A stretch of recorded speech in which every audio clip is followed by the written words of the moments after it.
Hey everyone. Well, if you were just on, this is take 2 of Hope's Volunteer Spotlight.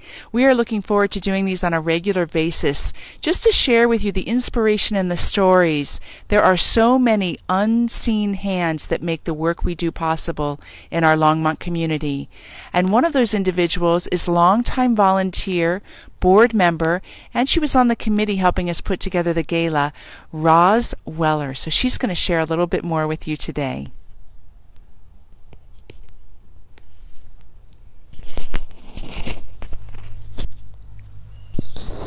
So Roz, share with us how long you've been a Hope volunteer and what inspired you to get involved. Okay.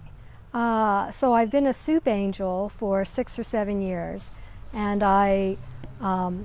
when we moved here from Alabama into Colorado about 8 years ago, I was looking for volunteer opportunities, and I started volunteering for my HOA, and enough said, and so I was looking for something better.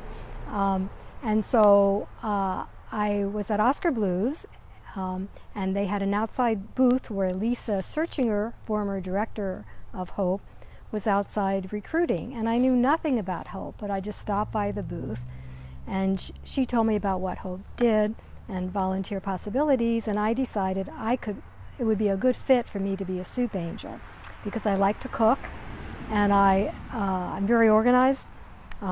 And I'm used to cooking in quantity. And so I did that.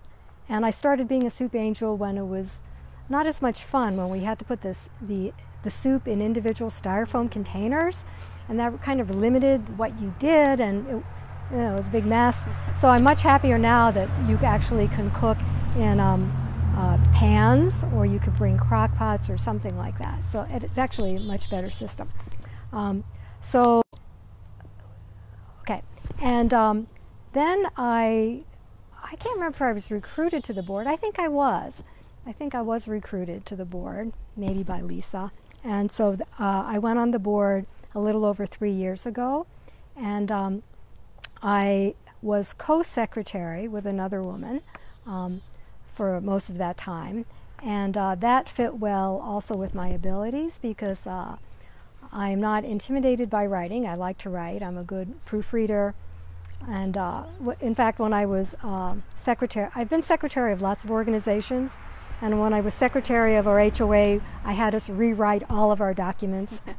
But I felt I needed to be more informed being on the board, and so I also started volunteering at the Hope Shelter, and I did that for about 3 years, and that would be serving meals. And one thing I started at the shelter was a mending program, and so I saw a need there, and I did not have any particular skill or talent in sewing, but I went to the Little Boot shoe repair shop in Longmont, and I talked to people there about what I wanted to do, and a man there, Teddy, said he would come with me and he would help me the first time and then teach me how to do heavy mending. Wow. Like backpacks and shoes and leather stuff. And then he gave me some supplies, and I've since kind of carried that on.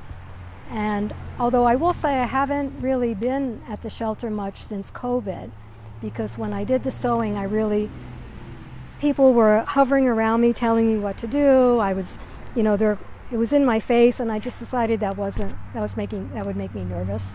So I've kind of put a hold on it for now, but instead I made sewing kits that I had shelter staff give out to people who said they needed mending done.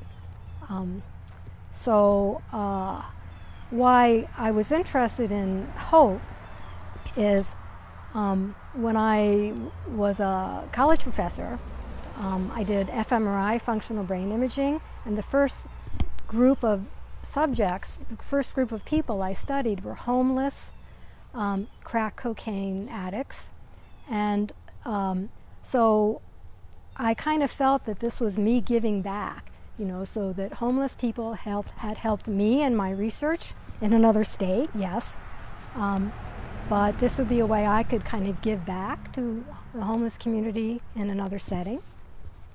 So that kind of was why it was attractive to me. Wow. that idea. That's just amazing. It's just amazing, the stories. I know every volunteer. I hope I have time to get through everybody, because the stories are so great, and yours is amazing. What's a story since you started volunteering that still stays within your heart and your mind? Well, what I was really kind of surprised at when I would do mending, when I would do mending for people, I would often sew things that if it were mine, I would throw it out. So people would give me things to sew that were in such bad shape, but this is all they had, and I would sew them. But all the time I'd be thinking, this should just be thrown out, and the person should just get another new used one or something like that. So I've sewn some really terrible things, and like a backpack that was chewed by a raccoon, and it had been peed on, and so when I was working on it, it smelled really bad. And someone said, oh yeah, when I was camping out overnight, I think some animal, I had some food in my backpack, so I think some animal came and, maybe with animals, I used to teach animal behavior also, so I thought maybe the animal was trying to mark the backpack as theirs, But again, so that kind of really made me appreciate the hardships that Hope's clients go through. That they were asking me to work on things that were some of them were in such terrible shape. Yeah, that's amazing. Thank you for that. It's amazing how just becoming close to people that we may not know their situations can shift our perspective on things. That's incredible. Well, if somebody's watching that might be interested in joining the volunteer team, what would you say? Well, I would say, there's probably a job for anyone who wants to volunteer. So for me, I thought, cooking. When I heard about the different things Hope did, I thought, well, I could fit in there. And frankly, I was actually afraid to volunteer at the shelter. Well, right away I thought, I don't have the nerve to do street outreach. So I don't see me doing that. And also, I'm not good at driving where I don't know where I'm going.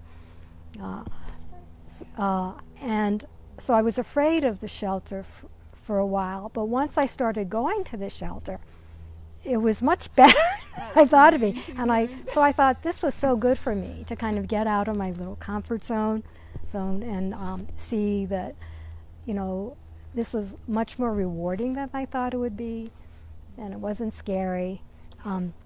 So I would say, and also some of the things I've done, like I haven't done this since COVID, but I used to love going to flea markets and looking for things. And so Hope would regularly have lists of things clients would need, and that would give me a goal at the flea market. It was like an excuse to go, so I used to like doing that. So I would say to people, you can find some way that you can meld your interests, your personal interests, with what you can do for the organization. I love that. Thank you. Sure. Thank you. Let me grab the mic and I'll do a close. Okay. Isn't that awesome? I think Roz's story is so impressive about looking simply to be a part of her community, naturally following the invitation to join the Hope team, and then finding even her special place. And she is such a valuable volunteer. I've gotten to know her just a little bit. As you all know, I've only been with Hope for about 6 to 7 months now. But she speaks really well to knowing that if you have any interest in being part of our family, you can find a place that brings your particular gifts or interests. So if you do have interest, take a look at our website, hopeforlongmont.org, and even more, join our newsletter, because more and more we're adding stories of the participants in the program, of our staff, of our volunteers, and of events going on in the local community that are drawing us together during this very isolating time of COVID. So thanks so much for watching, everybody. It was great to be with you and great to celebrate. Give a shout out for Roz. Bye-bye.